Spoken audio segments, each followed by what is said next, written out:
Oke, menurutmu sebagai Gen Z ya, urgent nggak sih kalau misalnya kamu itu beli properti atau beli rumah gitu? Nah, sebenarnya hal yang perlu kita diskusikan adalah ini, mengenai masalah tempat tinggal atau hunian ya. Kebanyakan, generasi-generasi sebelumnya ya kayak generasi boomer, generasi X, itu kebanyakan mereka itu kalau ditanya tentang kesuksesan itu pasti bilang bisnis properti itu adalah bisnis yang paling menjanjikan. Kenapa? Karena mereka ngerasa, apa ya, punya kekuatan untuk memiliki gitu, kekuatan untuk memiliki.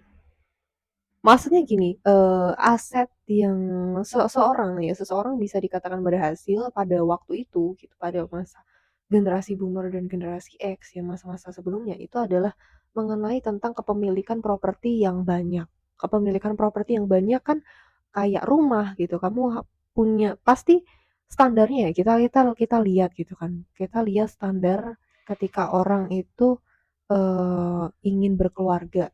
Yang ditanya itu apa? Yang ditanya itu pasti adalah, proses kepemilikan rumah ya, maksudnya kamu udah punya rumah apa belum?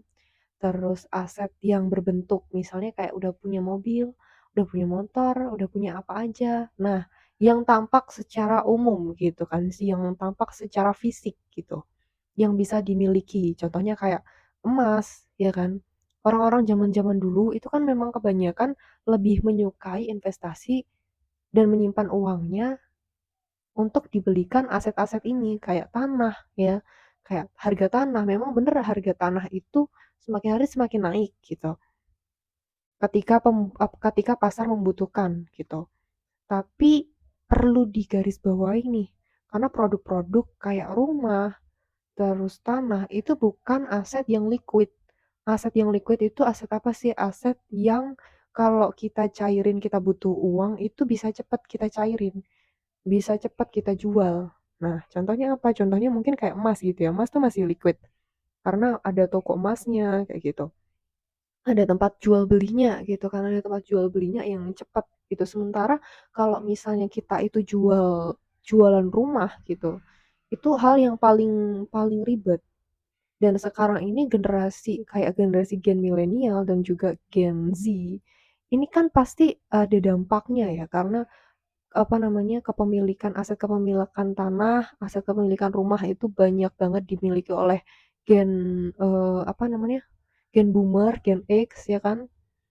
Nah dari situ, mungkin asetnya juga bisa dilihat by data itu kan ngumpul di mana dan, eee, yang paling urgent di sini kan harga harga kepemilikan rumah itu kan nggak murah gitu. Kita juga perlu, bayar pajak gitu kan untuk mengurus aset tersebut gitu kan, untuk kepemilikan, balik nama ibaratnya kayak gitu ya, untuk ngurusin mengenai, rumah dan lain-lain gitu ya, pemberkasan dan lain-lain gitu ya. Itu ribet juga gitu. Belum lagi maintenance.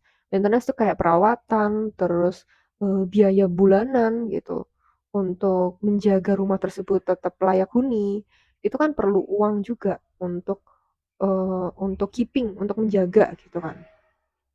Nah dari situ kayak mungkin generasi-generasi muda sekarang ini ngerasa itu bukan lagi urgent gitu. Yang urgent adalah kalau kita itu nyimpen uangnya tuh di mana. Misalnya kalau kita puterin uang kita itu untuk ke bisnis, itu pasti nanti akan muter tuh. Atau mungkin kita taruh, uang kita di reksadana atau mungkin di obligasi, ya kan, di saham atau di apa namanya, instrumen-instrumen investasi lain ya.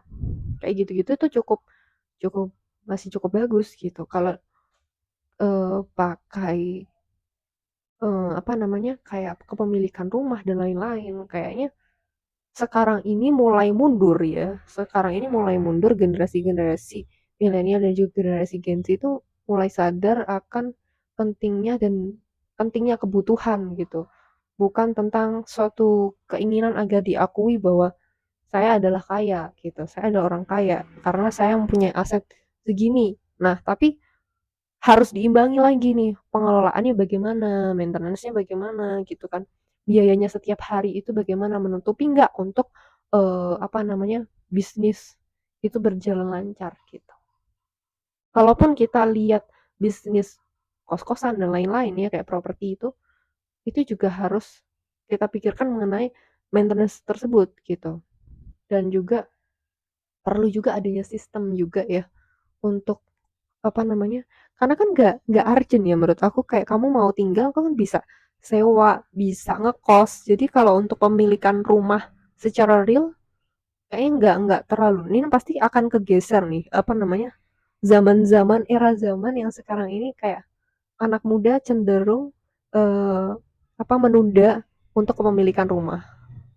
Dan satu lagi, karena isu KPR Tapera yang naik-naik akhir ini kan dibahas juga tuh mengenai janji pemerintah yang memberikan subsidi KPR, dan di sana itu ternyata luas lahannya itu dikurangin, dan perlu adanya lagi kayak sistem yang bisa meregulasi, dan juga bukan hanya kita bekerja sama dengan bank juga ya, tapi perlu kita evaluasi apakah sebenarnya urgent nggak sih kita beli rumah, dan rumah itu untuk apa sih gitu. Kalau memang hanya untuk tempat tinggal, kita juga perlu apa namanya, monitoring nih mengenai tetangganya bagaimana, lingkungannya bagaimana, apakah kondusif, apakah tidak ada kejadian kayak bencana banjir dan lain-lain, macet dan lain-lain gitu kan. Terus akses ke transportasi umum, ke tempat-tempat umum kayak rumah sakit, kesehatan, terus pasar, akan seperti apa, kayak gitu. Kalau menurut aku pemilikan rumah tapi menghambat seseorang untuk, berpergian, untuk bekerja, untuk mendapatkan, eee, aset yang ibaratnya mengalir terus ya, active income itu susah sih. Karena kan perlu diimbangi juga ya, bukan hanya active income, passive income tuh juga harus mengikuti yang active income-nya ini. Active income tuh kan kita dari bekerja, dari kita bisnis gitu. Kalau misalnya passive income kan nanti mengikuti gitu. Semakin besar active income kamu, ya akan semakin besar passive income-mu gitu. Tapi kalau misalnya uangnya mandek, ya itu bingung karena nggak, pasti nanti kebentur tuh sama apa? Sama butuh uang cepet, BU, dan akhirnya dijual murah.